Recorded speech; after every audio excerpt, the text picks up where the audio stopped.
Cecil from flying all the way from Washington to join us for this panel. Mr. Muhammad Munirul Islam, Joint Secretary, Prime Minister's Office, Bangladesh. Can I request you to join the panel, sir?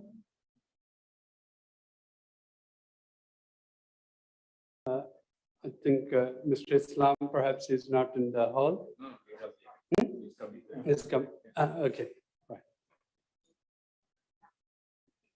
Dr. Ali Gulampur, Head Department of Development Issues, Ministry of Foreign Affairs, Islamic Republic of Iran. Please join us on the panels. Mr. Priyantha Ratnanaike, Deputy Secretary of the Treasury, Sri Lanka, please. Mr. Yusuf Asidir, Expert Strategy and Budget Office of Presidency of Turkey. And Mr. Nadeem Ahmed, Social Policy Advisor, Federal SDGs Sports Unit, Ministry of Planning, Development and Special Initiatives. Nadeem sir.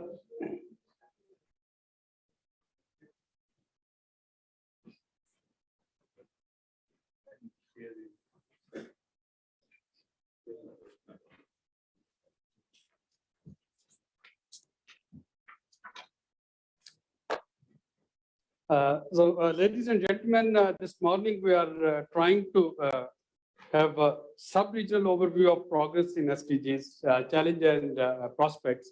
And as yesterday in the inaugural and in the subsequent sessions, we were discussing about achieving sustainable development goals in this unusual times. Now, when we are talking of sub-regional overview, those unusual times and the CCC crisis, which is the broader theme of this conference, its role cannot be ignored. So while one would be looking at the progress and reviewing how far different countries in the sub-region they were able to achieve sustainable development goals, what worked, what didn't work, and why.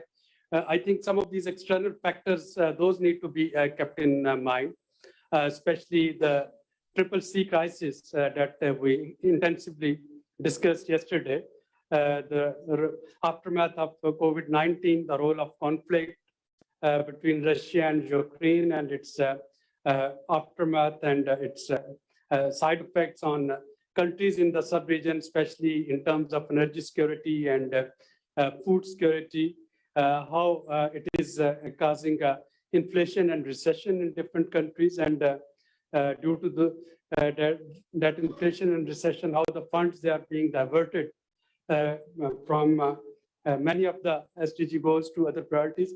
And last but not least, the climate change, the disasters that our countries faced during last couple of years. Pakistan is a case in discussion where we had no spring this year. Straight from winter, we entered in a heat wave that affected our wheat crop, almost 30 to 35% production of wheat. It affected 40% yield of mangoes in South Punjab. This heat wave had a negative effect on our Himalayan glaciers, resulting in flash floods. And then places like Jacobabad in Pakistan, which were the hottest place on planet twice, with the temperature exceeding 53 degrees Celsius. 2 months after that, it was inundated under the super flood. And we also saw floods in Bangladesh, we saw floods in India, we saw these heat waves and forest fires in almost all countries of the sub-region. And again, the governments which had to then make space for this firefighting, literally firefighting, as well as relief and recovery efforts. Again, they had to divert their kitty financial resources from the planned progress on SDGs to the unforeseen activities, especially around this climate change. And all of this have negatively affected the progress on SDGs, but then there's a silver lining in it. And the silver lining is that due to COVID-19, we realized that the governments and the countries which compromise on health infrastructure and which don't strengthen the public healthcare services, they were at a loss, and countries that actually started putting health budget back on their radar. Similarly, with this energy and food security, there is in our part of the world, there is a new impetus towards renewable energy. Of course, when we compare it with Europe, where for the time being, there is more emphasis on coal to compensate for Russian supply of gas. In countries like in South Asia, there is more emphasis on exploring renewable energy, because we are finding coal and gas and petroleum out of our financial access. And we are, for example, Pakistan is finding itself being crowded out when we compare ourselves with Germany, for example, which has made these long-term contracts for LNG with Qatar for $65 billion. So compared to these deals, countries like Pakistan or Bangladesh, when they have to buy LNG from Qatar, we are just very small players. So there is an added emphasis on renewable energy and food security. And finally, the floods in Pakistan, I think that is a clarion call.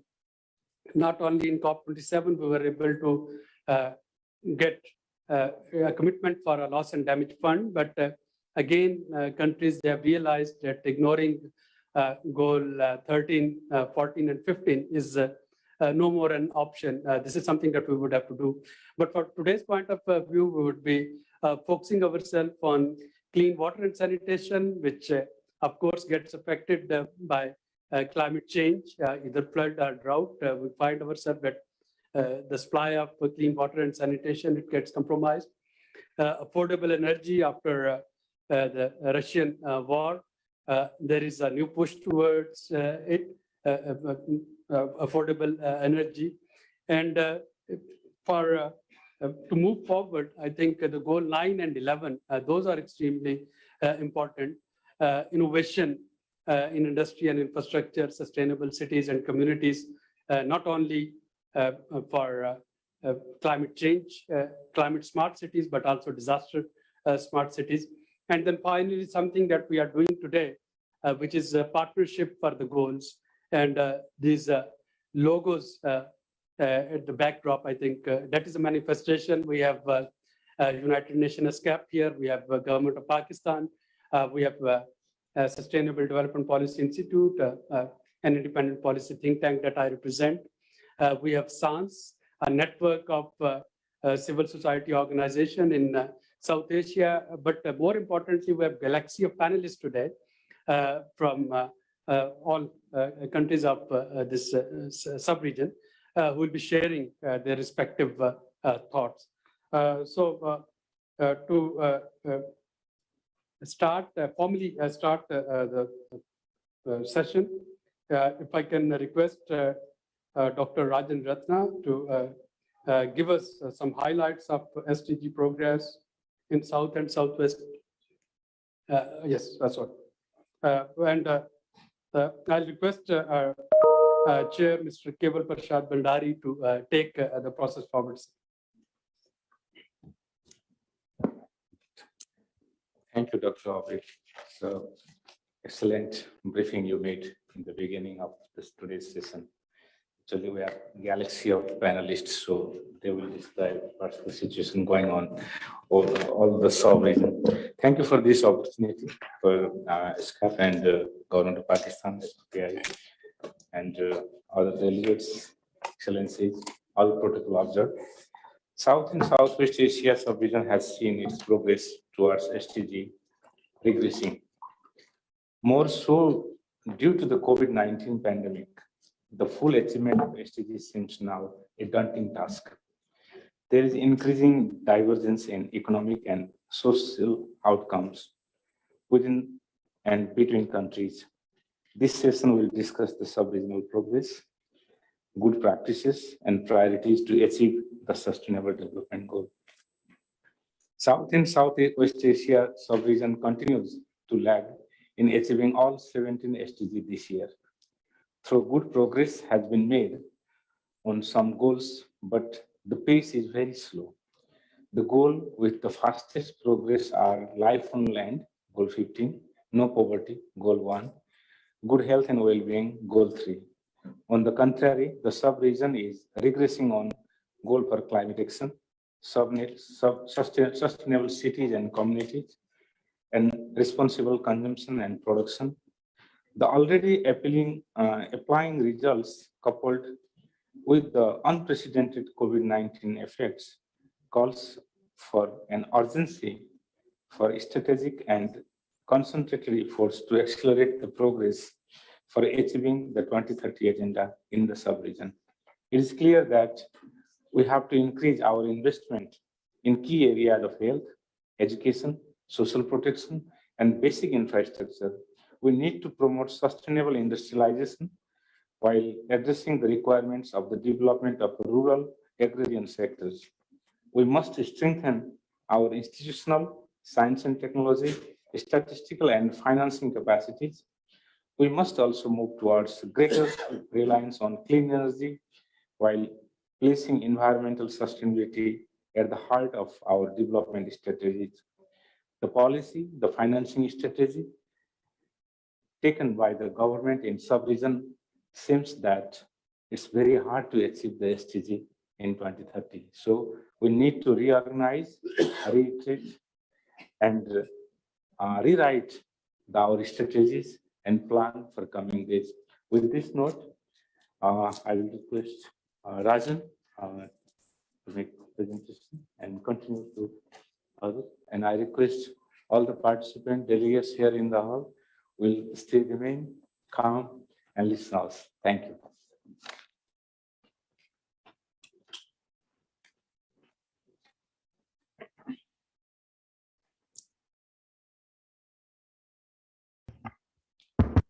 Good morning. Thank you, Dr. Suleri, Mr. Bhandari, for moderating and chairing the sessions. We are indeed grateful to Government of Pakistan and SDPI as our partner, who have partnered with us for doing this SDG forum, which we do annually every year. Both the moderator and chair have really highlighted about the challenges which we are facing in the sub-region. I'm going to make a presentation. I'll try to make it short because I know a lot of panel members are also there and there would be some comments. Can you go to the next slide, please? Yeah. Now, if you see the graph, and you will find, as already has been told, in this sub-region, we are lagging on all the 17 goals. And still, in certain cases, we have been making progress. So on goal 3, which is on health, whatever we may say, thanks to COVID, the government spending in health increased, which made this goal see better. And then goal 15, life on land. But then, while the economic progress or recovery of South and Southwest Asia was much better. Over the decades, 3 decades, it was going on a good path of economic recovery. The COVID has really impacted and slowed down the economic growth, leading to a lot of unemployment, leading to rising inequalities. So if you would see most of the goals, and if you see the line which is for 2021, you will find that many of the goals we are lagging. In fact, in some of them, we are even regressing. That means we are going in a backward direction. And this has taken from 2015 to 2021. This is a work which ESCAP does every year and publishes. The next slide. Now, as what Dr. Suleri said, the focus or a theme for this SDG forum is SDG goals 6, 7, 9, and 11. And you can see 6, 7, 9, and 11 all are, and 17. Most of them, even if you go at a target level, we are regressing. So either it is red or orange or gray, which means not sufficient data available. So we are in the sub-region also facing a lot of challenges relating to data, assimilating data, analyzing them, making an evidence-based policy, interventions in how to bring the policies which can help accelerating or achieving the SDGs. The next slide. Now, I told about economic recovery, which is losing momentum. And if you will see, COVID had a very high impact on the sub-region. Of course, in 1 year in 2021, the growth was high. It seemed that we are on a path of recovery. But again, for 2022, 2023, the forecasts are not very forthcoming. Even if you would see a few days ago or a few weeks ago, IMF came out with estimate. Of course, the much detailed economic analysis is awaited, but they said that till 2026, the world GDP will lose something around 4 trillion. Most of the countries in South and Southwest Asia, we are trading mostly with the developed world, especially EU and US, and the maximum hit will come to EU. So if out of 4 trillion, a major decline in economy will happen to these countries. The countries which are in South and Southwest Asia, which are also export dependent, and especially like Bangladesh, which is exporting textile to EU, Nepal also exporting, Sri Lanka is also exporting to EU. These are your larger markets. India is exporting to US and EU. Pakistan is exporting. Many of the countries are doing there. So if the market shrinks, economic slowdown, definitely your export will also be impacted. So this is a big challenge, which is the challenge. And we are also seeing in the sub-region, the rising inflation and also the stagnation and basically the commodity price indexes and the food prices, fuel prices are increasing. The next slide, please. Now, because of the very recent, one was the COVID, then we reached to the recovery, and then there was a Ukraine-Russia war. And this has also impacted many of the countries in the sub-region. We have seen how the oil prices have increased. Definitely, oil increases the power production rate. Unless the government subsidize, the consumers will have to pay higher. So one, the government was fighting for COVID, and then there is another challenge which is coming because of these oil prices. Transportation is one of the essential requirements for any essential goods to be transported internationally, domestically, locally, or within different states of a country. If the transportation costs go high, then your essential commodities prices will also go high. And so we have seen the food prices increasing, power shortages happening, and these higher import bills, because of all the countries in sub-region are oil dependent in terms of import. So your balance of trade is going to be more severely pushed there. And also, if you will see, in case of the cereals, which is wheat, most of the countries in South and Southwest Asia were importing from Russia, Ukraine, etc. Some of the students who are going to Ukraine for studying, they all have suffered. And if you see the graph, which is about Pakistan, which is more alarming, because for the 2022, you can see the graph, it's more dependent on the cereal imports from, but if you see over a year of a trend of Pakistan, it is oscillating, it's going up and down. But 2020, it was taking mostly from this conflict zone. The next slide, please. Now, we have talked about, disaster, and we have seen cyclones, flood, lots of life being lost in Pakistan very recently, unprecedented natural disasters coming. And so there is an urgency for a climate action to be taken in South and Southwest Asia. We all have been talking about, the government has been talking about, think tanks have been talking about, even international agencies like UN is talking about, but we are far, far behind where we should be. And these are very cross-border implications. I mean, ESCAP, we did one study, which we will be publishing very soon. We looked at the issue of straw burning, and in Pakistan, in India, in Bangladesh, and Nepal. And we found that they have cross-border implications because most of the agrarian in Punjab, whether in the Pakistan side or Indian side, because of the wind flow, it doesn't remain there only, it crosses the boundary. Same is with Bangladesh, same is with Nepal terrain. And so the climate action is not very localized or nationalized or concentrated, but it has a much larger implication, even to the neighboring countries. The another important graph is what Dr. Suleri talked about, investment in the renewable energy. And it's very interesting if you see the graph below.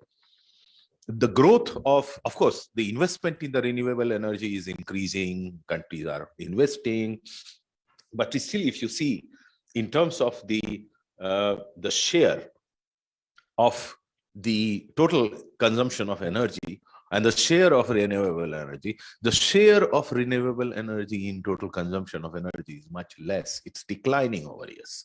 So even when you are investing more and more in renewable energy, there are more investment which is happening in non-renewable sector. So it also gets linked to the climate action. Many of in these very recent COP and before that in the Paris Agreement, there are, the targets which have listed. And mostly when you are talking about carbon neutralization, it comes from the energy sector. And mostly it's because of the coal and oil energy producer, which is a maximum carbon emission in all the countries.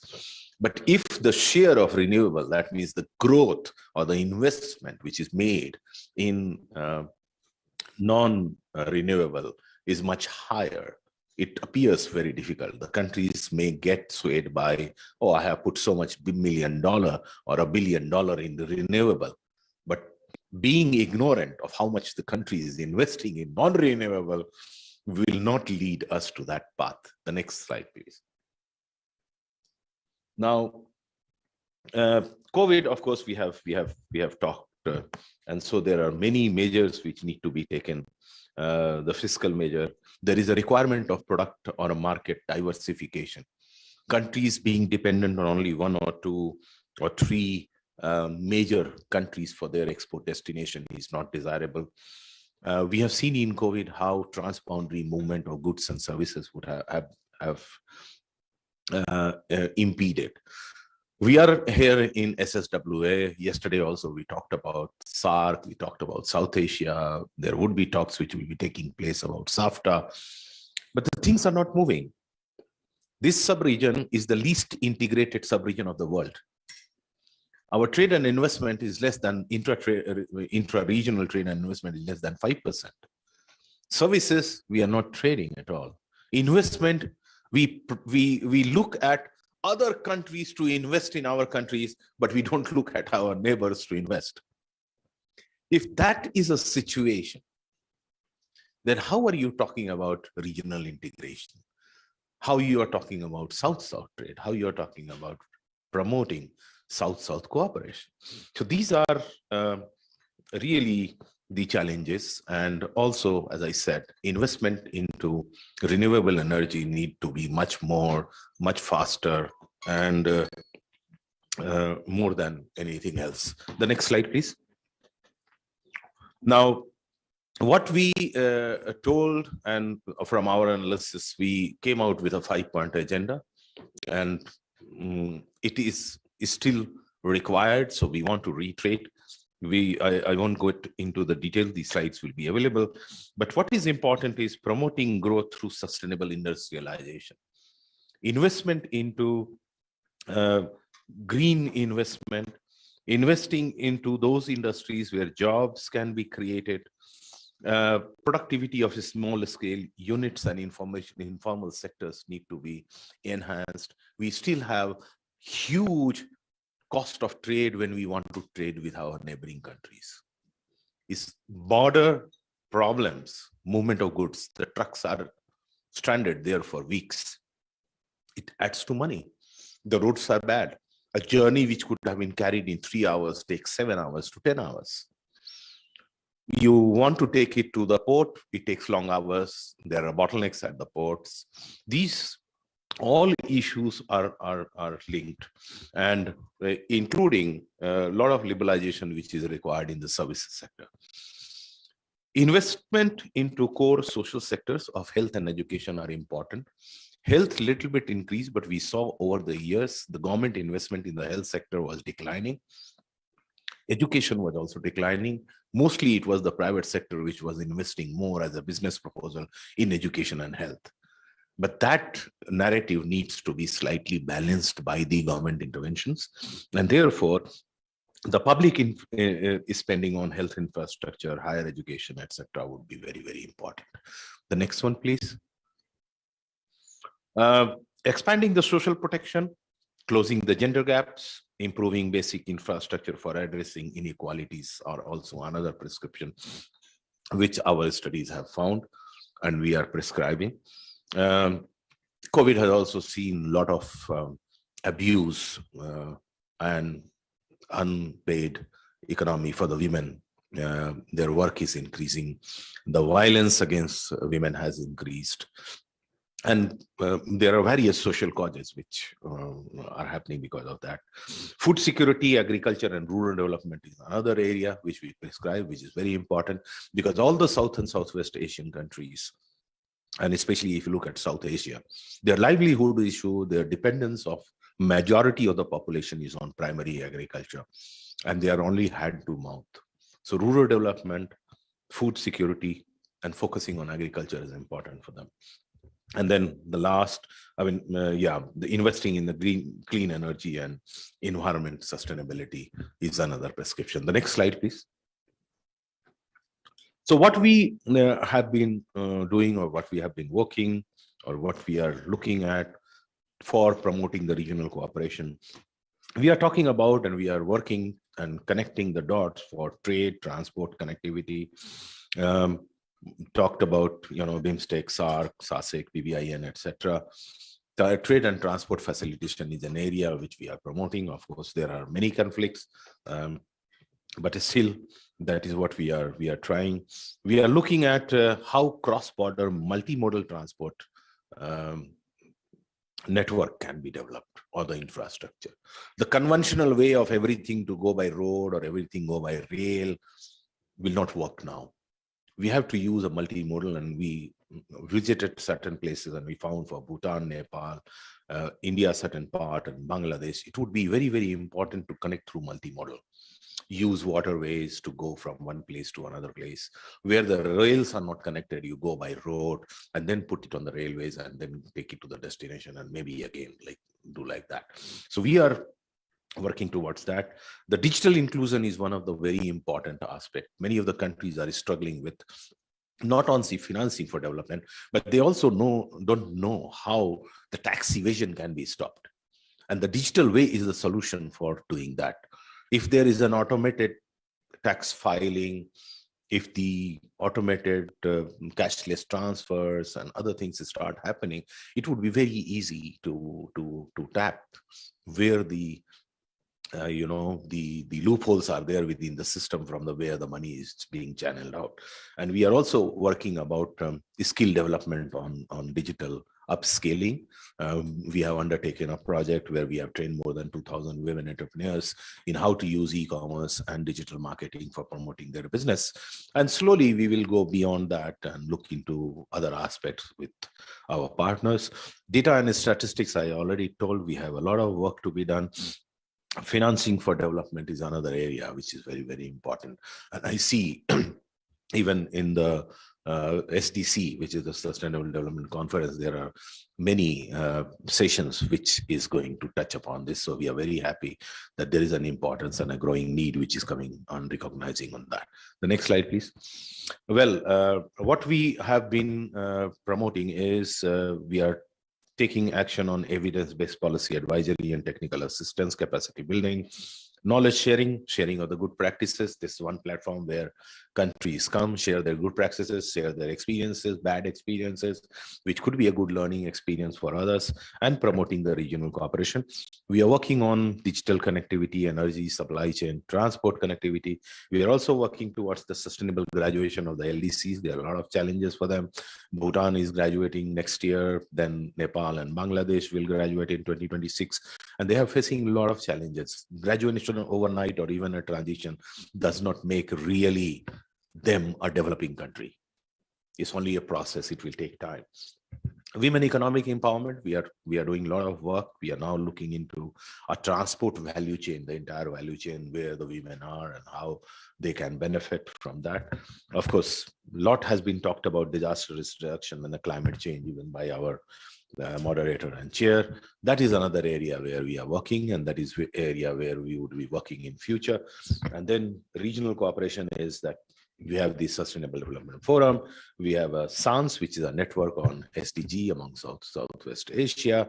8th, we are also having a discussion with all of our partners, looking a way ahead, because it's think tanks to think beyond what conventionally the government or other agencies could think of.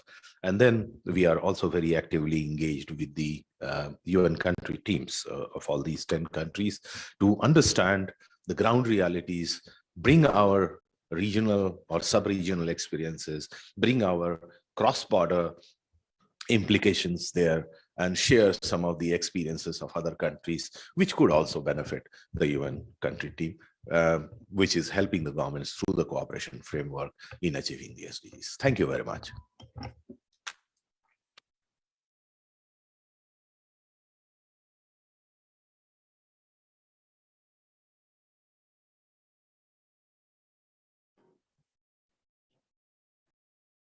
Go ahead.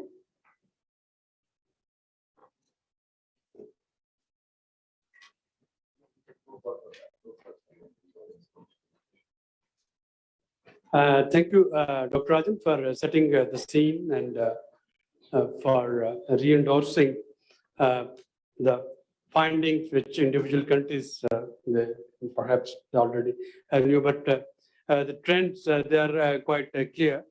And now to take the program further, may I request the chair to invite Dr. Cecil Fruman. Thank you, Dr. Abid. So let's hear from Ms. Cecil Fruman, Director, Regional Integration and Engagement, Southeast World Bank. Thank you very much, Chair. And I'll speak from the panel here because I'm part of this panel. And Dr. Ratna has made my task easy because he's already set the stage for the rationale for regional and sub-regional cooperation on the SDGs. And I think we'll hear from my fellow panelists what they are doing in country. And obviously, national action, local action is important. But the point that I'm going to try to make, and I hope I'll convince you on this morning, is that regional and sub-regional action is equally important. Because many of the challenges that country faces are not domestic in nature, they truly are global, regional. And we've heard of many, extreme climate events, know no boundaries, and economic shocks the same. So to make this point, I'm going to illustrate using a few of the SDGs. So the first, and we've spoken about ending poverty, SDG goal 1. Unfortunately, as has been explained through the first interventions, the trajectory on the SDGs is not that favorable. Countries have been hit very strongly by the CCC crisis, and recovery is more difficult than anticipated. We believe that through greater trade integration and cooperation, this can be beneficial to reach the main goal of ending poverty. As Dr. Ratna explained, indeed, and I focus on South Asia. So for us in the World Bank, South Asia is the 8 SAARC countries, but we also look at how that region connects to the east with East Asia and to the west, obviously, with Central Asia. But if we focus only on South Asia, inter-regional trade is 5% of total trade. That's very limited. And as we heard, the trade is really limited by what we call thick borders. So very high tariffs, non-tariff barriers, very cumbersome procedures, and regulations that impede the movement of trucks across borders. So to give just an illustration, at the main border between India and Bangladesh, Benapole Petropole, it takes almost 6 days to move goods across the border. That is due to the fact that, first of all, the trucks cannot ply the roads of the neighboring countries. So all of the goods need to be transported. And also because of very, very cumbersome procedures, a lot of paperwork, and a lot of this work has to be done manually. So if this were to change, we've done some simulations, in particular, the motor vehicle agreement that has been agreed between the 4 BBIN countries, Bangladesh, Bhutan, India, Nepal. Bhutan decided not to ratify. But if this were to be implemented between the 3 countries, we would see very substantial gains. And our sort of estimates show that the GDP in Bangladesh could go up 17% and 8% for India. And the states that have the most to gain in India, obviously, are in the Northeast region. And these are states that are landlocked and currently have very limited export capacity because of their geographic positioning.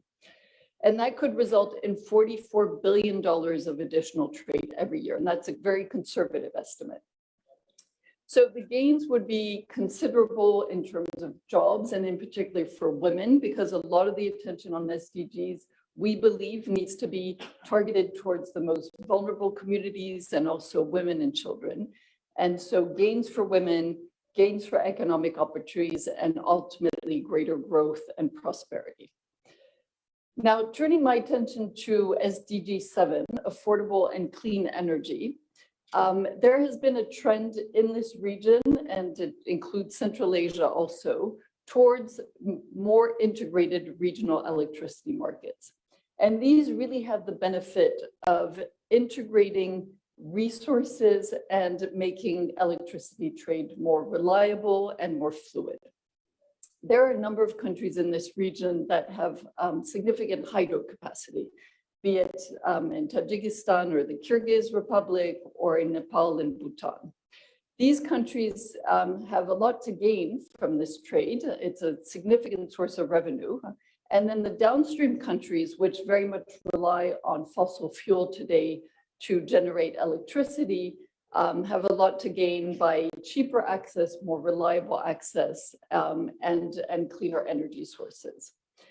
This can be a game changer for this region. This is a region where 250 million people today still live without access to electricity, where power shortages and inefficiencies cost the region significantly to the tune of 4 to 7% of GDP annually, and where most electricity is derived from fossil fuels.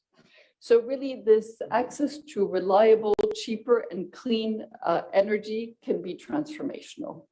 And I'll illustrate with just one example, and with reference to the chair here from Nepal. So if we look at the case of Kathmandu, in 2016, power shortages were between 16 to 18 hours a day. This had significant consequences in terms of daily life, but also was really limiting productivity of the economy. And the GDP in Nepal dropped by an estimated 6% due to electricity shortage. Fast forward about 6 years, 2021, and Nepal and India invested in a 1,000 megawatt transmission line. And the energy is now flowing between the two countries. And this has enabled Nepal to import power from India to meet its peak demand, but also has enabled Nepal to exchange power on the Indian spot market at a very attractive price and to export excess hydropower. So this is really an example, and the same applies here in this region with Afghanistan, Pakistan, linking up to the Kyrgyz Republic and Tajikistan through Kazakh 1000, and also greater efforts to integrate electricity markets in Central Asia. By our estimates, this could save the region about $9 billion a year in electricity cost. Turning now to SDG 7, which is, has the aim to promote resilient infrastructure, industry, and innovation. Our work on regional cooperation focuses very much also on one of the topics that Dr. Ratna mentioned, which is digital connectivity and also transport connectivity. And here the effort is really about expanding access, but also making sure that these investments are green, that they are truly sustainable and can withhold the shocks of climate change. As we've seen through the very significant climate events that this region must withhold, infrastructure is particularly vulnerable. So as an example, at the World Bank, we are supporting about a dozen transport and economic corridors, many in the space also described. So it's not just roads, it's inland waterways, it's railways, it's looking at multimodal connections. And with this very strong emphasis on making sure that these investments are climate proof, or at least that we have the best modeling in place to ensure that these investments are resilient to these changes. And then finally, and this is last but really not least, because this is probably one of the areas where most attention is required, is on the SDG 13 of climate action. And it really is quite sobering to see that, if anything, there has been backsliding on this goal. And this is a goal where I think in this room, there's no need to reiterate the absolute and critical importance of attending to this. We know that in South Asia, about half of the population, 800 million people, live in what we call climate hotspots. These are areas that will be impacted by rising temperatures and extreme weather events by 2050. Many of these 800 million are women and children. These are the most vulnerable populations. So this is really a region that is very vulnerable to climate disasters. And the example here of the devastating floods in Pakistan is a great illustration of that, unfortunately. And what we know is that these climate events know no boundaries, and it is absolutely critical for the countries to come together, to collaborate, to anticipate, to build resilience, and to be ready when these events strike. So here are a few examples of what we at the World Bank are doing to support this agenda. We convene an annual South Asia Hydromet Forum. This is the 8 SAARC countries plus Myanmar. It brings together hydrological and meteorological experts from across South Asia to build greater capacity for disaster risk resilience. It is about capacity building. It is about pooling resources and knowledge. It is about building stronger forecasting, knowing that excellent forecasting is essential to save lives and livelihoods, and it's also very expensive. So by pooling resources and knowledge, the smaller countries in particular have a lot to benefit. We are also supporting innovative technologies to strengthen climate resilience. And I'll give a few examples, and this is very much a grassroots effort where we fund climate innovation challenges. We have some innovators using drone capacity for disaster surveillance and mapping. A lot of examples around mobile apps for crowdsourcing in Pakistan in particular. We work with farmer scientists to crowdsource hydromet information. And then another example is a Wi-Fi community radio that provides weather and climate information services in rural India. Key agenda also that cuts across borders is air pollution and plastic pollution. Dr. Ratna referred to this, indeed crop burning, but there are many other sources of air pollution. And indeed, without cooperation across countries, this cannot be addressed. One example, the 2 Punjabs. The Punjab state in India, about 30% of the air pollution comes from across the border in Pakistan. And in Pakistan, about 18% of the total air pollution comes from India. So without those two states and those two nations coming together, whatever efforts are undertaken locally will not be complete without addressing the cross-boundary air pollution. And then finally, transboundary water resource management, critical for this region. Most of the rivers are transboundary in nature. They affect irrigation, agriculture, clean water, and of course, groundwater resource management. So that's a key area where we're also deeply invested. So all this to say that regional cooperation, I hope that I've made a convincing case, is absolutely critical across a full gamut of the SDGs. I've only touched upon a few, but this is the region that stands to benefit from greater cooperation, greater integration and connectivity, and that will benefit the whole of the population. And in particular, we believe that the most vulnerable populations, women, children, and marginalized communities. So with that, I thank you, Chair and fellow panelists. Thank you. Thank you, Madam Sisi. So I request Mr. Monirul Islam to deliver Bangladesh perspective in sub-regional context. Presentation. Yes, you will take it. In the interest of time, if we can request can conclude it in 5 minutes so that we can have some interactive discussion. I know we'll be entering in tea break, but if you can give the key messages from your presentation, and then I would like to take some questions from the floor as well. Thank you. Okay, thank you very much, respected panelists and also the chief guest. First of all, I would like to highlight the issue of our Honorable Prime Minister, who owns the SDGs. Before, in 2011, at the 66th UN General Assembly, she presented a people's empowerment and peace-centric development model, where centering the democracy in the center, he focused 6 reinforcing multiplier effects, which we'll see that all are represented in SDGs. Say poverty, hunger, inequality, deprivation, exclusion of excluded people, human development, and elimination of immigration. So I can say that in the last couple of years, with regard to the implementation of SDG, the government of Bangladesh has institutionalized implementing and review committee, working committee, division, districts, and sub-district level committee. And since data is a very important issue for implementing or tracking the implementation of SDG, a high-level committee of National Data Coordination Committee has been constructed, where 55 data generating institutions are member of that committee. And we have highlighted the review mechanism in the country, the SDG Implementation Review Committee. The second SIR, SDG Implementation Review, was held in this year in May 2022, where Honorable Prime Minister was present in the SDG Implementation Review, where around 3,000 participants from government, NGOs, CSO, civil society, academia participated in that event.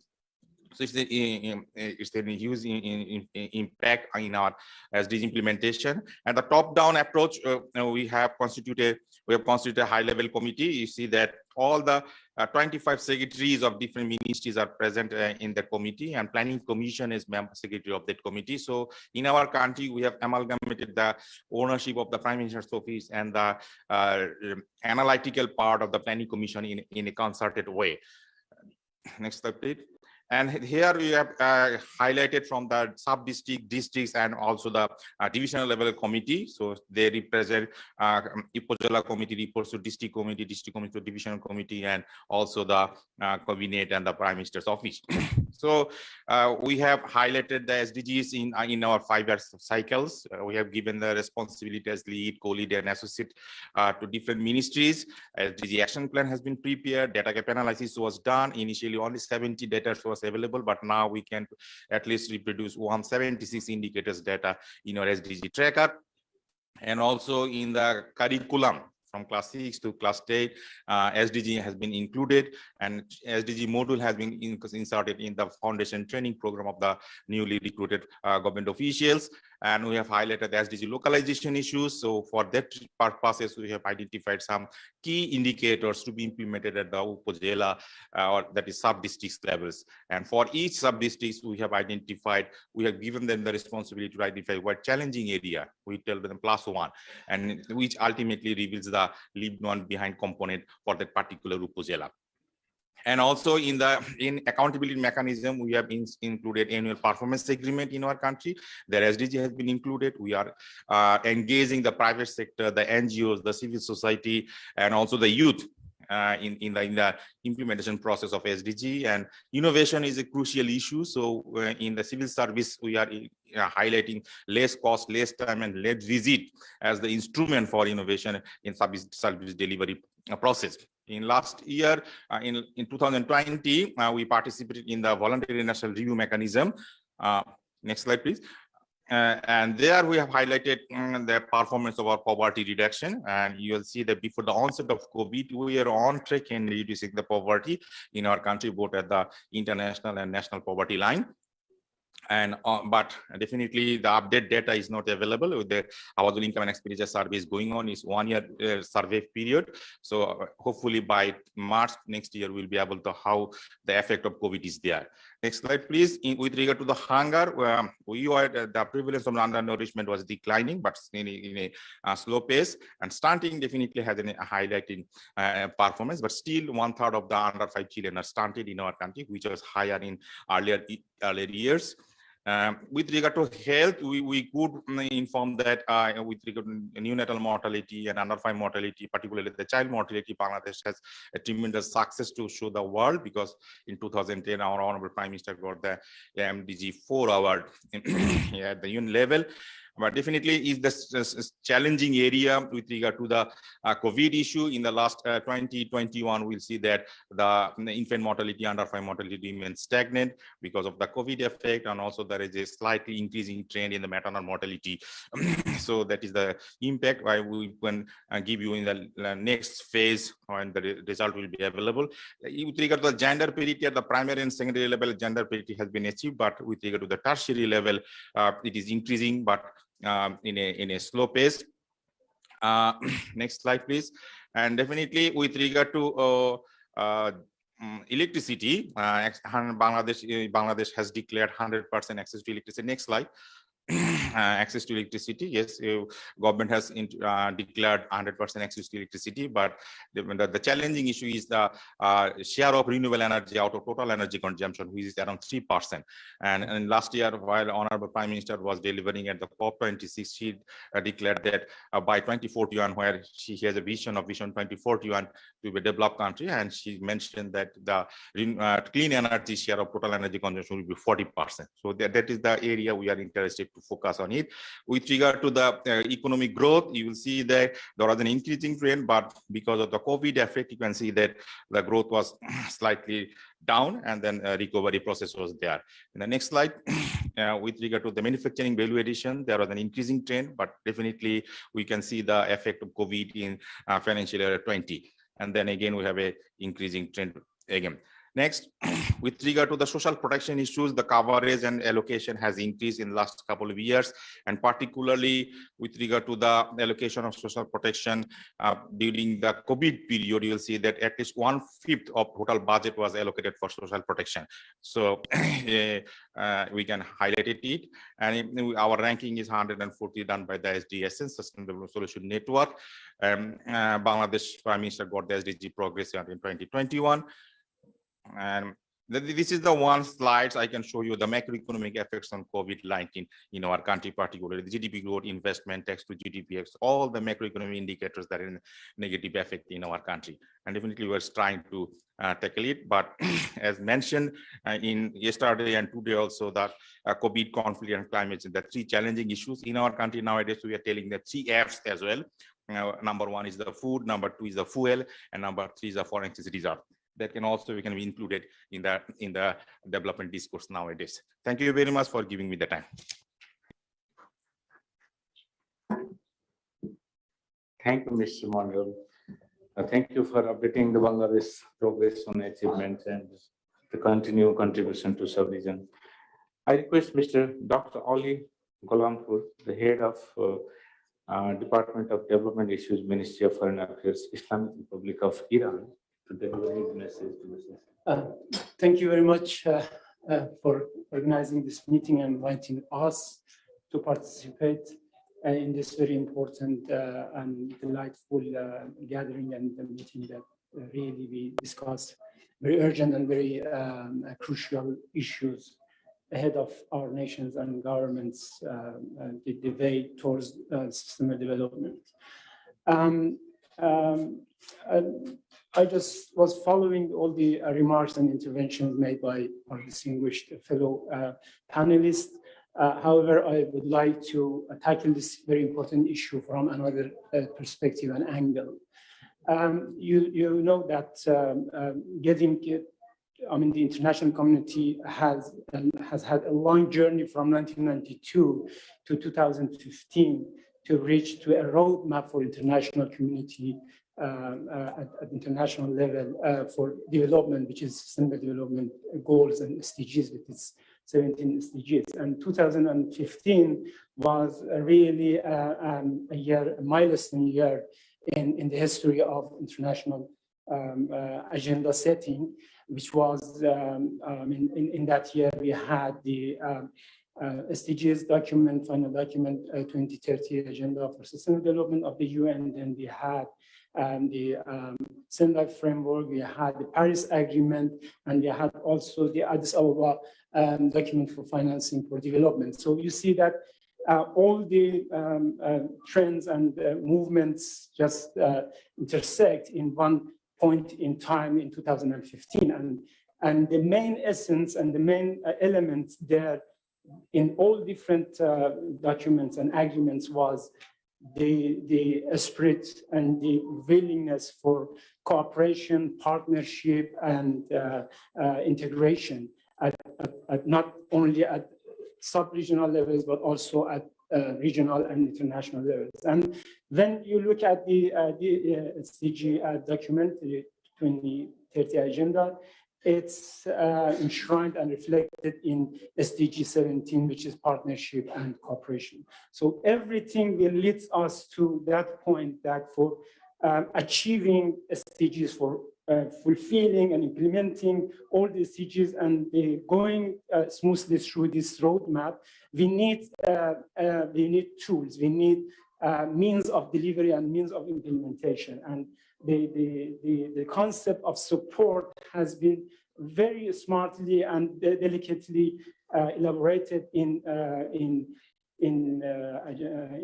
SDG 17, which is the concept of support, and it contains transfer of technology, it contains transfer of financing, and also capacity building, knowledge sharing. So all these elements together provide the countries with their means necessary for implementing their policies, including SDGs as their national policies for development, which is sustainable development in the end as the final stage, as the lofty goal for all the nations. From the angle of from the perspective of my country or my country's specific condition and experience, I can very briefly, in the interest of time, I cannot go in detail because it takes time, but very shortly, as I was asked to give, the main message is that my country, despite the fact that has been under the pressures and impediments, hindrances, and obstacles from the the pressures outside of the control of the country, especially the UCN unilateral coercive measures and sanction regimes, has achieved a lot of progress in implementing SDGs. And by the way, in addition to that, we have also been facing a lot of challenges and difficulties, especially in transferring the finance and the funds necessary for funding projects, to access to technology required for implementing the policies and projects and so on and so forth, even for participation at the scientific knowledge practice sharing forums. There has been a lot of obstacles and pressures that has prevented our scientists to participate in those forums. But you know, all these issues comes from the different understanding or the viewpoint from two categories of countries: developed and developing countries. Developing countries see the SDGs as, just very, very shortly, I'm enumerating in one or two lines that first, peace and security will not be achieved without sustainable development. This is the thing that the developing countries' perspective is focused. And then the fighting against poverty should be given the centrality in the sustainable development agenda. Country ownership and special conditions for any individual country, which is really important, and each and every country has its own individual and specific characters and conditions. And then the means of implementation as a key factor. So this is the way that developing countries see a sustainable development goal and the SDGs. And developed countries' perspective is like peace, security, and sustainable development are depending on each other, while security is a precondition for development. Climate change is the highest priority. For the developing countries, the poverty reduction is the highest priority. For developed countries, climate change is being considered as the highest priority. Good governance and human rights are the backbones of any transformation for developed countries. Multi-stakeholder approach in implementing agenda for sustainable development is also another element that is on the top priority list for developed countries. Main characters of 2030 agenda for sustainable development are as follows. Internationally negotiated text. We see the 2030 agenda text as an internationally negotiated text, voluntary in nature. There is no legally binding obligation for countries participating in SDG implementation to do this or do that. Everything depends on any individual country and based on its national priorities and policies, culture, and so on and so forth. So it is a roadmap, and it has monitoring and follow-up. It's gathering here. The discussion that we are having here is a part of that monitoring and follow-up steps. So national ownership is something that has been really very well reflected in SDG document. Dignity, people, prosperity, planet, justice, these are the main essence and concepts in SDGs partnership and means of implementation as precondition and a commitment, as I just touched upon it.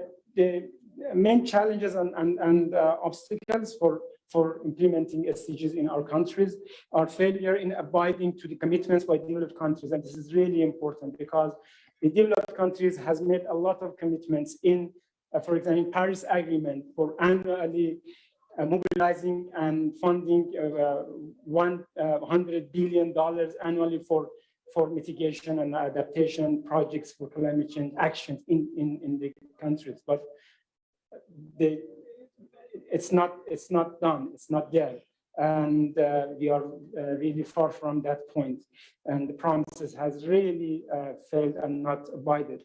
Inconsistency between the goals and national priorities policies in some parts, there are some inconsistencies that it is the duty and the task of the governments to adjust between the agendas on the 2030 agenda for sustainable development and their national priorities. And I think many countries have done it in the best manner. Voluntary nature of the agenda and structural parameters are also another challenge for our countries. You know, a lot of economic, the share of the participation in international trade is really low, and still for the countries like mine, which is under the sanction regime in downsizing. You know, the commitments by developed countries has been as such even for sustainable development implementation in developing countries, means of delivery, transfer to technology, finance, knowledge sharing, financing development, financing for climate action, ODA, investment, multilateralism and cooperation, the right to development, UCMs and imposed regimes of sanctions. All these has been the areas that they have failure, developed partners have failure in doing so. In Iran, specifically, I want to mention we have reached a lot of progress, despite the fact that the realities that we have been under severe effects of sanction regime. The overall score measures the total progress toward achieving all 70 SDGs for Iran is almost around 68.59 out of 100 level. The rank among from 160 countries is 88 according to the SDGindex.org. And just very briefly, and just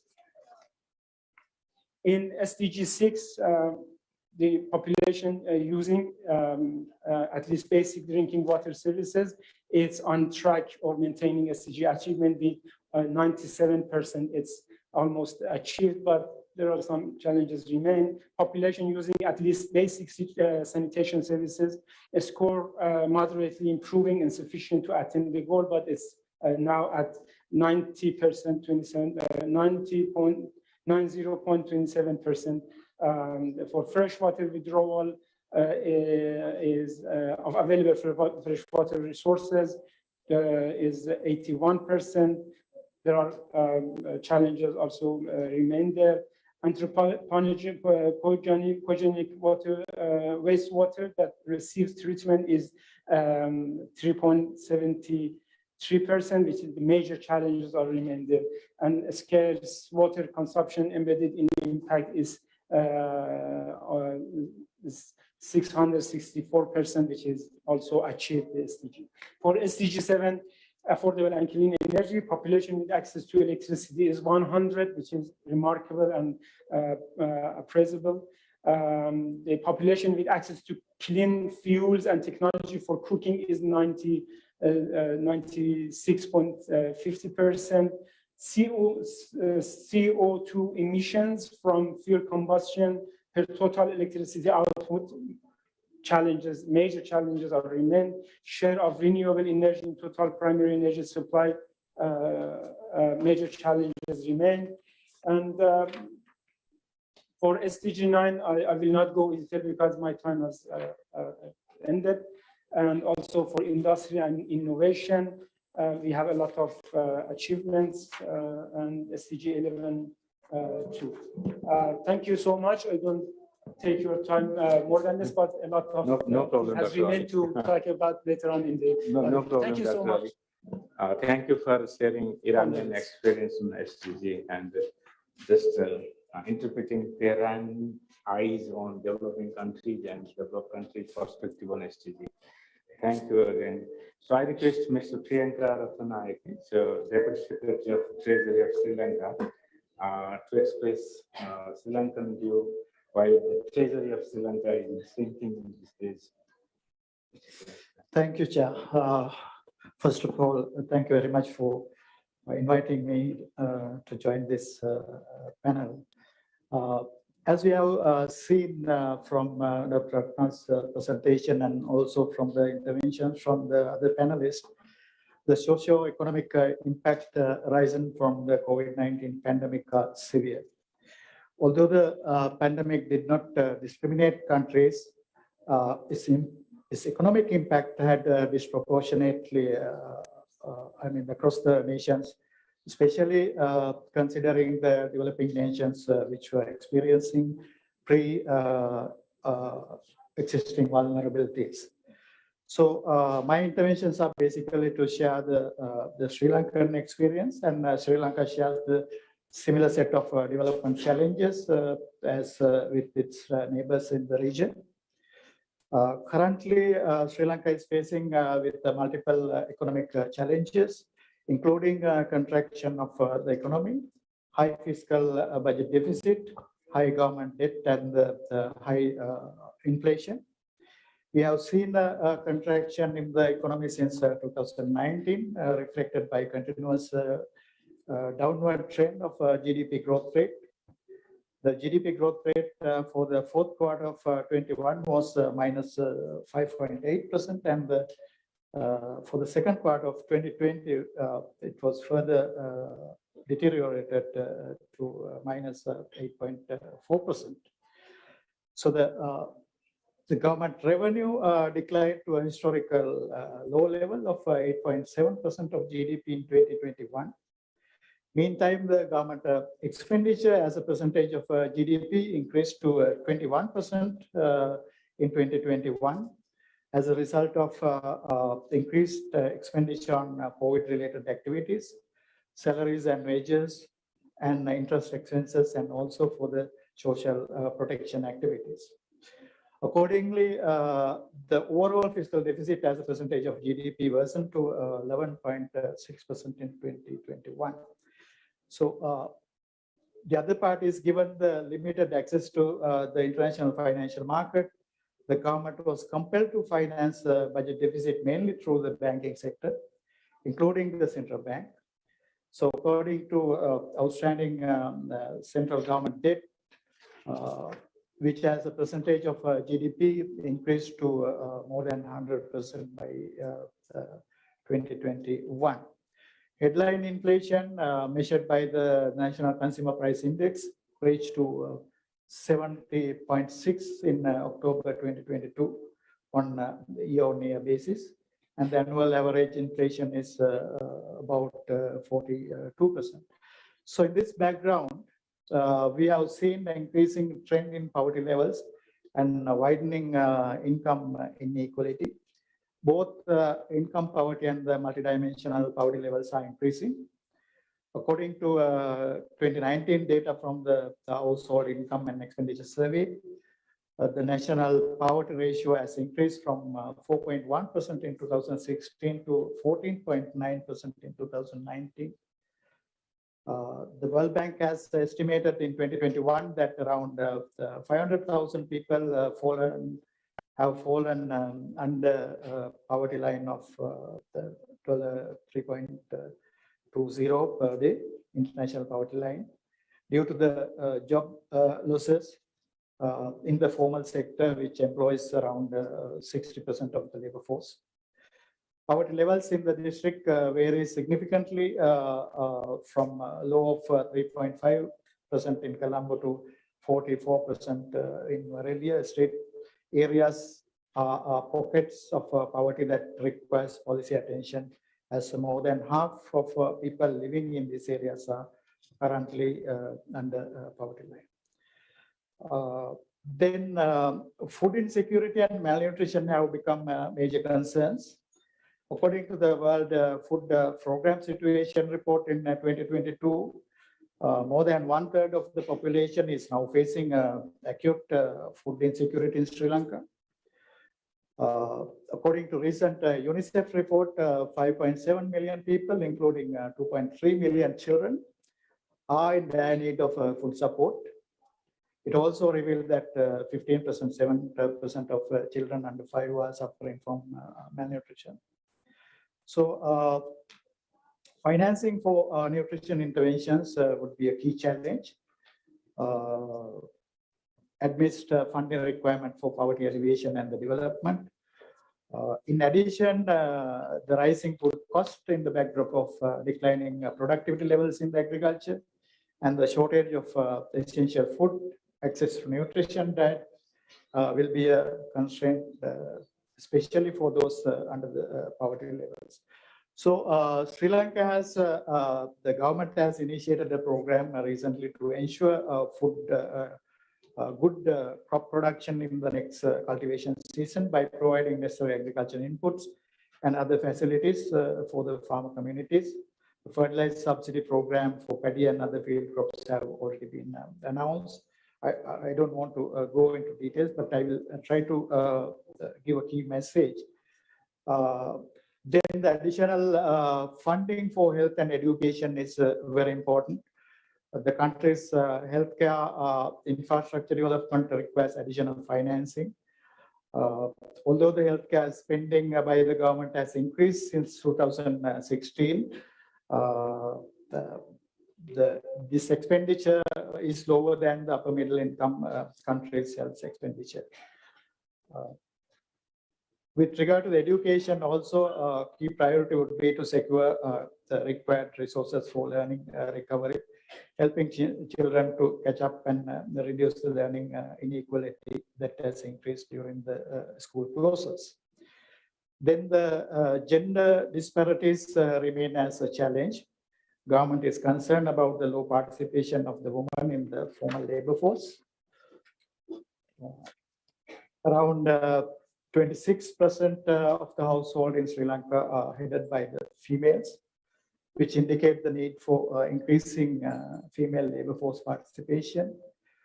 The sectors that employed larger proportion of female, including the manufacturing, accommodation and food services, and the wholesale and retail, which are classified as high-risk sectors, which high probability of unemployment due to the pandemic and high vulnerability of female to economic and other shocks.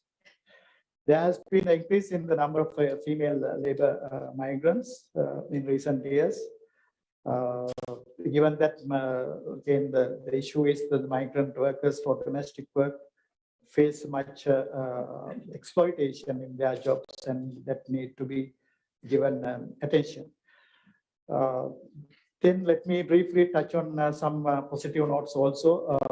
With regard to the mobilizing partnerships, the government of Sri Lanka leverage on its partnerships with various stakeholders in responding to the pandemic by successfully collaborating towards resource mobilization across various sectors, such as education and healthcare. We have repurposed most of the funding available with the multilateral lenders for emerging challenges.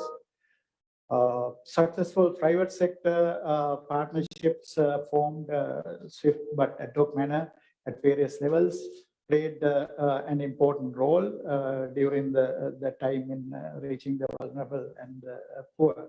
And also some of the public contributions through the healthcare and the social security fund supported and strengthened the activities during that period. Then government has already taken steps to strengthen the institutional framework to improve the effectiveness and the efficiency of the social safety net programs to protect the most vulnerable. We have increased the allowances for these categories during the budget. Thank you. So I got a message saying the 1 minute left. So I will briefly conclude with some notes on the opportunities. South-South investment, trade and technology transfer can strengthen productive capacity of countries, often with supportive policy environment. For Sri Lanka, support to engaging with regional and peer countries in terms of trade and investment linkages would be helpful in capitalizing on synergies. Given the excessive external debt burden, the need for promoting non-debt inflows is vital. In this respect, the need for expanding the export sector and the receipt of foreign direct investment is instrumental.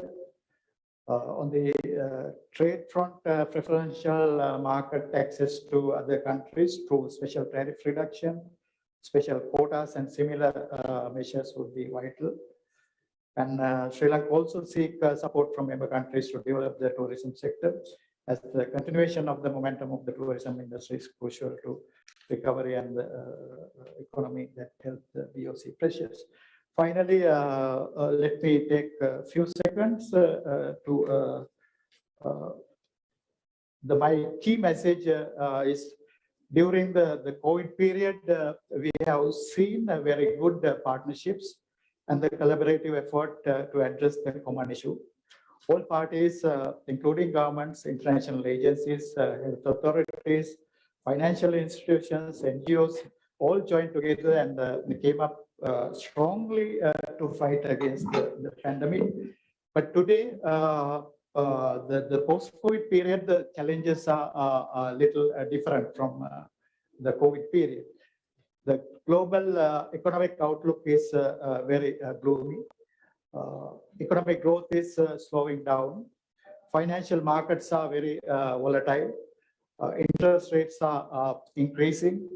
Many countries are facing with very high inflation and food insecurity, high fiscal deficit, budget deficit, and debt sustainability issues. So the individual countries cannot find solution for these problems in isolation. The key message is we need much more collaborative efforts and partnerships and institutional framework regionally and globally, as we have seen in the COVID period to address these issues. Thank you very much. Thank you, Deputy Secretary Priyanka, for sharing Sri Lankan experience and Sri Lanka's resiliency in this global and sub-regional stress. I will go for Yusuf Istir. He's expert in budget office of presidency in Turkey. He will share Turkey's experience to the session. Of course. Thank you, Chair, and I would like to firstly thank the government of Pakistan for hosting this event and also for UNESCAP, SDPI, and SANS for organizing this and inviting us to this very fruitful conference. As you know, COVID-19, geopolitical developments, the increase in energy prices, deterioration in global supply chain, drought, forest fires, and food security concerns reveal the necessity of reviewing short-term priorities in economic, social, and environmental policies. While those global challenges reveal the need to harmonize short-term goals with long-term goals, they also show once again the importance of sustainable development goals. Although the Asia and the Pacific region has grown quite rapidly in the last decade, this growth has not been developed in parallel with reduction of income inequality.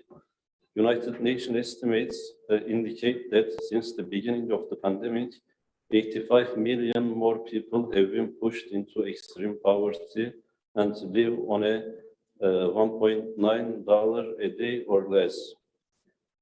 The income share of the 10% with the highest income in the region is close to 50% of the total income, while the bottom 10% receives only the 0% of this share.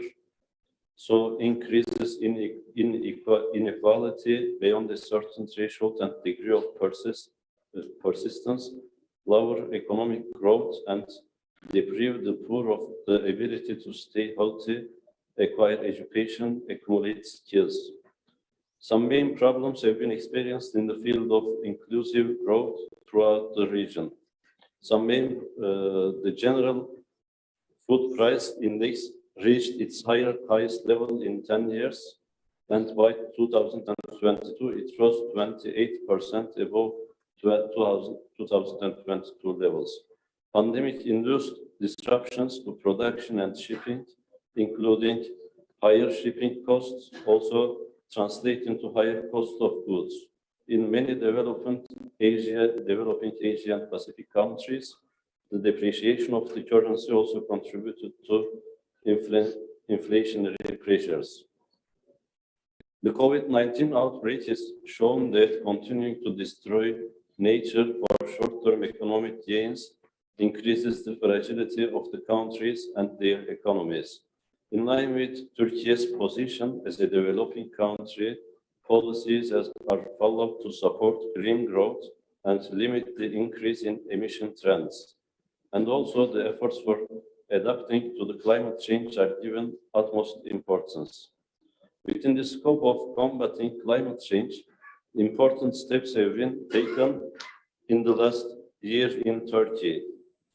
The most important steps in this context can be expressed as the ratification of the Paris Agreement in October 2021 and the determination of the net zero emission target for 2053. Thus, we have expressed our sensitivity on a global scale by putting forward our very determined and ambitious targets. It is known that changes of anthropogenic origin, such as deforestation, ecosystem destruction, uncontrolled land use, and unplanned urbanization, affect the transmission of infectious diseases from animals to humans by changing the interactions of host and the virus. The protection of biodiversity is very important for human health and future of our planet. Events that require urgent measures on climate and biodiversity have now become inevitable. Disasters such as heavy rains, unusual weather events, floods, and droughts have begun to affect many countries worldwide. The risk and adverse effects associated with climate change are predicted to increase significantly in future, as are the negative effects of biodiversity loss on human well-being. With the effect of deterioration in climate and environmental conditions, the severity and frequency of natural disasters in the world and Turkey are increasing. Earthquakes, landslides, floods, rockfalls, and avalanches are natural disasters that occurred in Turkey in recent years. Disasters such as road fires, forest fires, erosions, and droughts have been experienced more frequently. Located in the Mediterranean basin, Turkey is one of the countries most affected by climate change. Droughts, floods, and extreme weather events in recent years are the most important indicators of this, which also began to create significant pressures on the forests, water, and land resources, and affected economic and social life. Therefore, Turkey attaches special importance to climate change adaptation. Regulations for soil and land protection, combating drought, agricultural insurance and supports, use of groundwater, control disaster risk, and natural disaster insurance were made in relation to adaptation and the reduction of impacts of climate change. So thank you all for your attention. Thank you, Mr. Yunus, for sharing Turkey's experience on SDG and some macro articulation of what's in SDG and implementation in Turkey's government and localization. So we traveled from Bangladesh, Sri Lanka, Iran to Turkey. So let's time to listen Mr. Nadim Ahmed. He's a social policy advisor in the Ministry of Planning and Development and Special Initiative of Federal Government of Pakistan. Also the co-organizer of this conference. So, Mr. Nadim. Thank you, Mr. Chairman. It's indeed a pleasure to be at the panel and listen to the distinguished panelists about the progress and the impediments facing the countries of the South and Southwest Asia in implementing SDGs. I would start with the brief summary of the activities that have been undertaken for the implementation of SDGs in Pakistan. As you all know, yesterday, the planning minister has already reiterated that there is a lot of political will this time on SDGs that was not present for the MDGs, unfortunately. Soon after the adoption of SDGs in 2015, September, the Parliament of Pakistan has declared SDGs as a national development agenda, and that provides the impetus, the most needed commitment and the political will that was not present earlier before.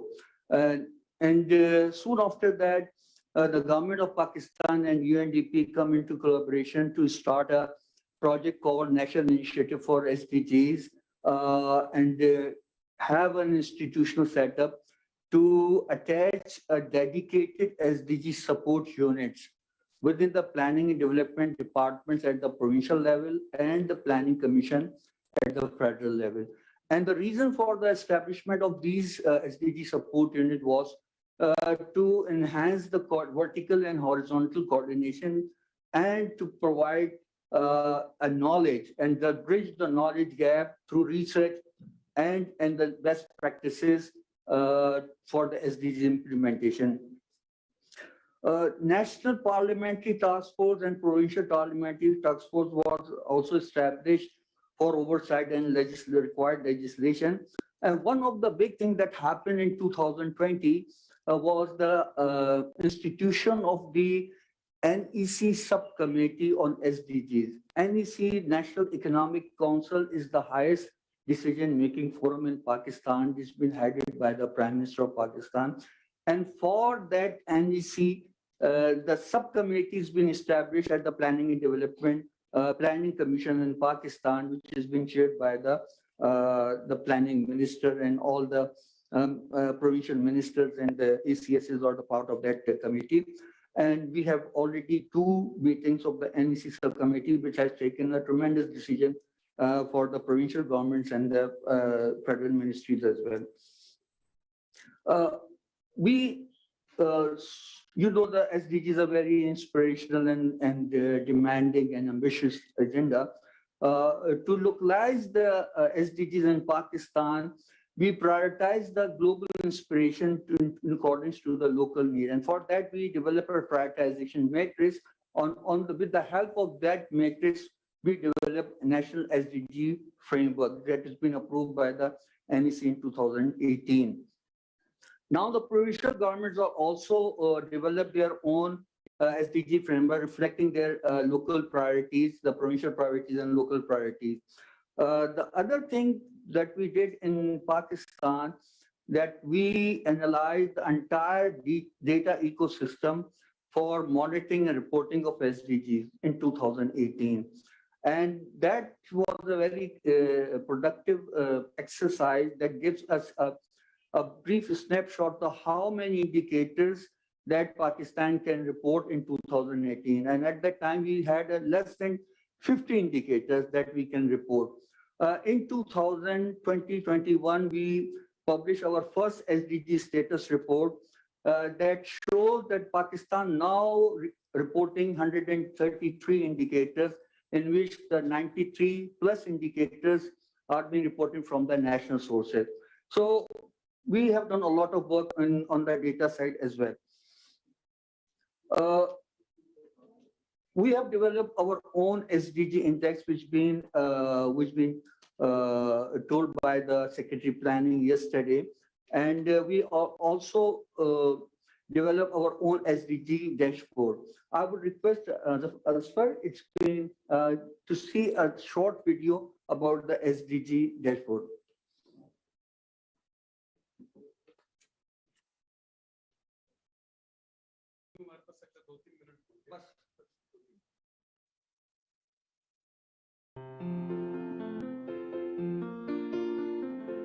SDG dashboard system is integrated, dynamic, and a web-based portal. SDG goals, targets, and indicators currently available are already configured in the system. And it is also configurable for future data, and indicators can be enable and disable as per requirement. We can integrate it with different sources. We have developed standard mechanism for it. When indicators different years data available, which are grouped into target and indicators, then we calculate goal index, which is year by year. When we change year, we will get the index of that particular year. This is basically one of major functionality of the portal. This SDG index is calculated via already built-in functionality based on methodology of index developed by Federal SDG Unit and SDG Section Team under the lead of Social Policy Advisor and later approved by PBS. Left side of panel shows the performance of individual goals with the help of colors. If you want to see the details of targets and indicators of different goals, then, by clicking icons you can see the definitions, which is also configurable if you like to change it. Indicator Summary tab. When you will click Indicator Summary tab, you can see the indicators-wise data. The level of information is national, provincial, or district as per availability of data in the portal. We have indicator data with their disaggregation. When we click on the icon total, we will get the detail of that particular indicator. The presentation of data is of three types: progress data, baseline and target. We also have milestone data. Missing data and data gap can be understood through this screen of portal. You can see the trend of that particular indicator. You can also see the data table of this indicator too. You can analyze data from seeing the data available. User can also download the data into Excel or CSV format. User can also take snapshot of graph.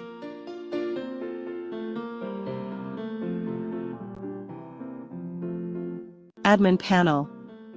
You can configure all the metadata of the SDG using admin panel functionality. All the indicators, targets, and goals are editable. You can create, edit, delete disaggregation for the any goals. You can also active and deactive. User management section is used to create external integration via API, application programming interface, mechanism. User role and their access is also configurable.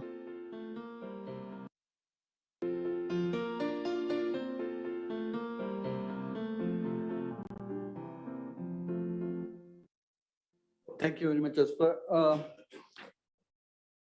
I have three more points to finish my talk. One is how to define localization. That has been based on my 6 years experience with the SDGs implementation in Pakistan.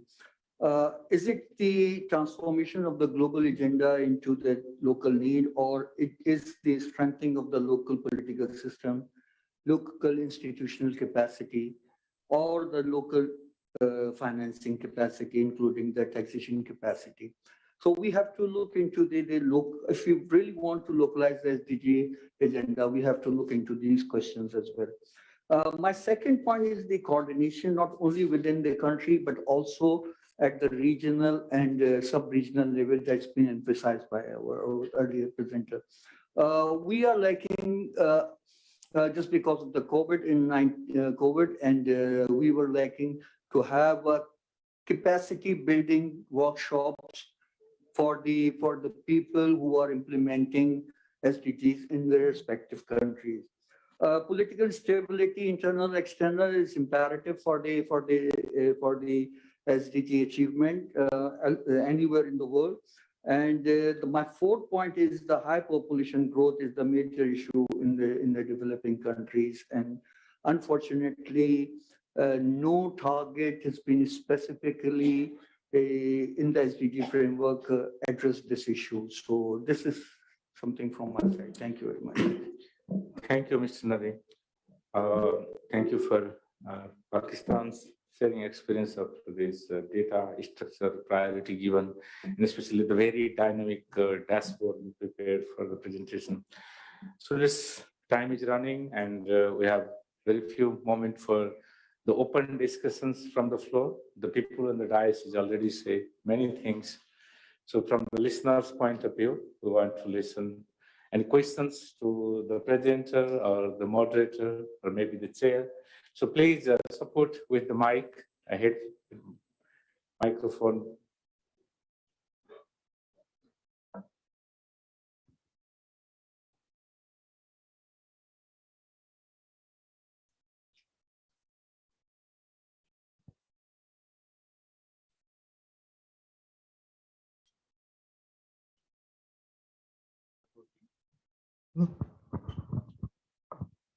Yes, thank you very much. My question is from the Ministry of Planning representative here. We have seen a very marvelous application, and it seems quite functional also. My question is, are you connected with the United Nations also, and other countries are also? Is there a common portal where all the United Nation countries basically are able to collaborate and make it, like, for example, the APIs and all those kind of things can be developed? And maybe tomorrow in the university, because I'm working on the 12813, which is, no poverty and no hunger and job creation and environment, which is 13. I work in clusters.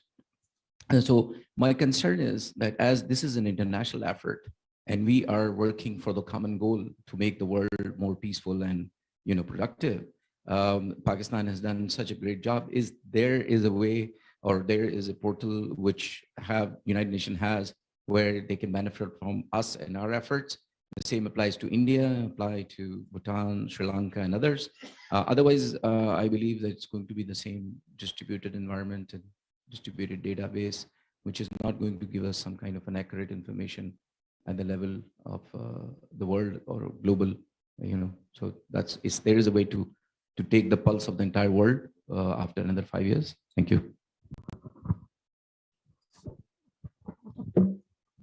Thank you for the comment. I think Nadim will answer that later on. So other participants, delegates, if any queries, questions.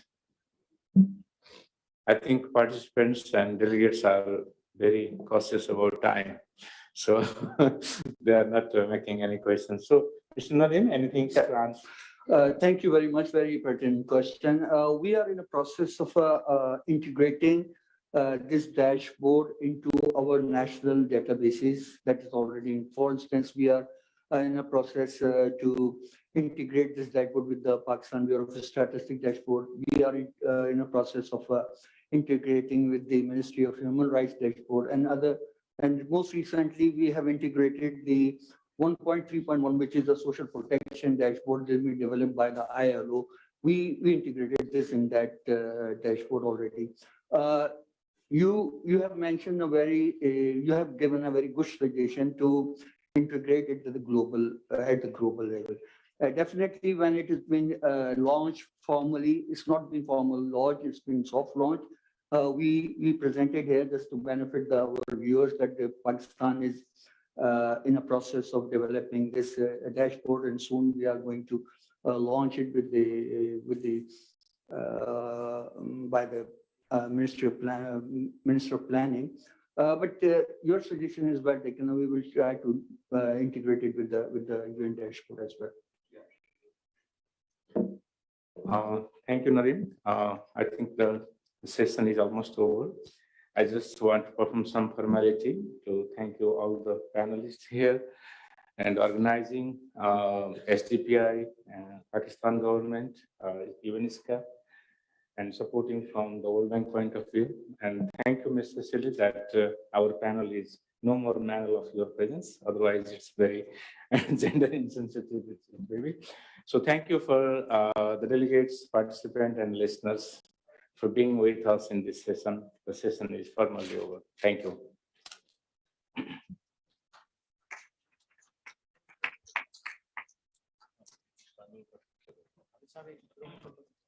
We'll reconvene at 12:30 with the session National SDG Progress and Challenge in the context of COVID-19.